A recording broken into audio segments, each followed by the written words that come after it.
نمرود کو نجومیہ نے بتایا کہ ایک بچہ پیدا ہونے والا ہے جو تمہاری بادشاہت کو بھی ختم کر دے گا، تمہارے دین کو بھی ختم کر دے گا۔ اپنی فوجیوں کو کہا، اپنے خاص بندوں کو کہا کہ کوئی مرد اپنی بیوی کے پاس نہ جائے۔ اس نے یہ اعلان کروا دیا، چنانچہ سب کی ڈیوٹیاں لگ گئی۔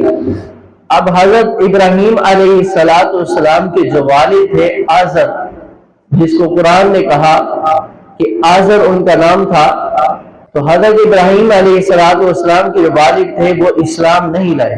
حضرت ابراہیم علیہ السلام کے والد آزر جو تھے بادشاہ نمرود کے خاص بندوں میں تھے۔ اب اس نے اعلان کروایا، ظاہر بات ہے بادشاہ اپنے خاص بندے کو کہتا ہے، وہ خاص وزیر یا بندہ اس کا آگے فوج میں اعلان کرتا ہے۔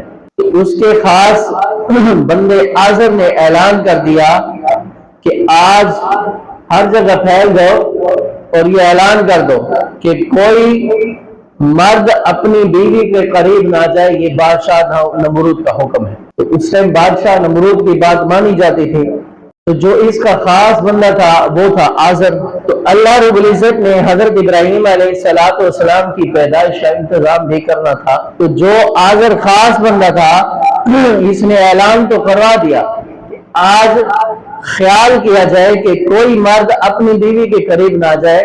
تو اللہ نے کرنا ایسا کیا کہ خود آزر جو تھا یہ اپنی بیوی کے پاس چلا گیا۔ اگلے دن نجومیہ نے بتایا نمرود کو کہ جس بچے نے دنیا میں آنا تھا وہ آج اپنی ماں کے رحم میں منتقل ہو چکا ہے۔ پھر سے اعلان کروا دیا نمرود نے، اچھا اب اس بات کا خیال کیا جائے کہ کہیں بھی کوئی عورت ملے جس کا پیٹ بڑھا ہوا ہو، اس عورت کو قتل کر دیا جائے۔ تو یہ اعلان ہو گیا سب جگہ۔ تو اللہ رب العزت نے حفاظت فرمانی تھی، جیسے عورتوں کا پیٹ بڑھا ہوا ہوتا ہے، حضرت ابراہیم علیہ السلام کی والدہ کا پیٹ بڑا نہیں، جس سے پتہ لگے کہ ان کے پیٹ کے اندر کوئی بچہ ہے۔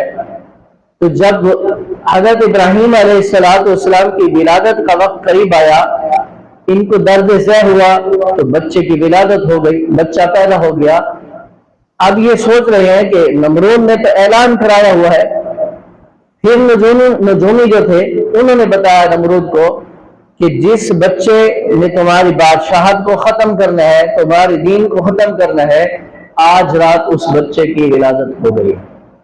اب اس نے اعلان کروا دیا کہ کہیں بھی کسی کے گھر میں آج رات جو بچہ پیدا ہوا ہے اس کو قتل کر دیا۔ چنانچہ حضرت ابراہیم علیہ السلام کی والدہ نے اپنے بیٹے ابراہیم کو اٹھایا اور جا کر کہیں گڑھا کھودا، اس کے اندر رکھا، ان کو دودھ پلا کر اوپر سے جھاڑیاں رکھ دی۔ تو حضرت ابراہیم علیہ السلام کے والد آزر، وہ اس کے خاص بندے تھے نمرود کے، تو اپنے بیوی سے آ کر پوچھا کہ بچہ کہاں ہے؟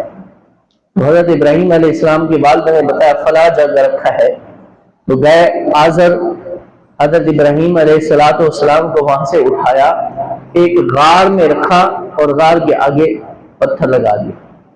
حضرت ابراہیم علیہ السلام کی والدہ جاتی ہیں تو حضرت ابراہیم علیہ السلام کو دیکھا کہ ان کی انگلیاں منہ کے اندر ہیں، ان کی انگلیوں سے ایک انگلی سے شہد نکل رہا ہے، ایک انگلی سے دودھ نکل رہا ہے۔ تو ایک جگہ میں نے سنا ایک جگہ ایک انگلی سے شہد نکل رہا ہے، دوسری انگلی سے دودھ نکل رہا ہے، تیسری انگلی سے پانی نکل رہا ہے، چوتھی انگلی سے گھی نکل رہا ہے۔ تو یہ اللہ رب العزت نے اپنے نبی کی حفاظت فرمائی، اور اللہ رب العزت نے اپنے نبی کو غیبی خزانوں سے کھلایا، اس کو پال کے دکھایا۔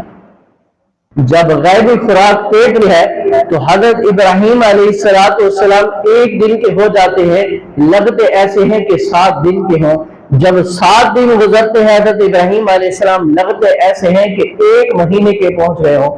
جب حضرت ابراہیم علیہ السلام 15 دن کے ہو جاتے ہیں، لگتے ایسے تھے جیسے بچہ دوڑتا ہوا آ رہا۔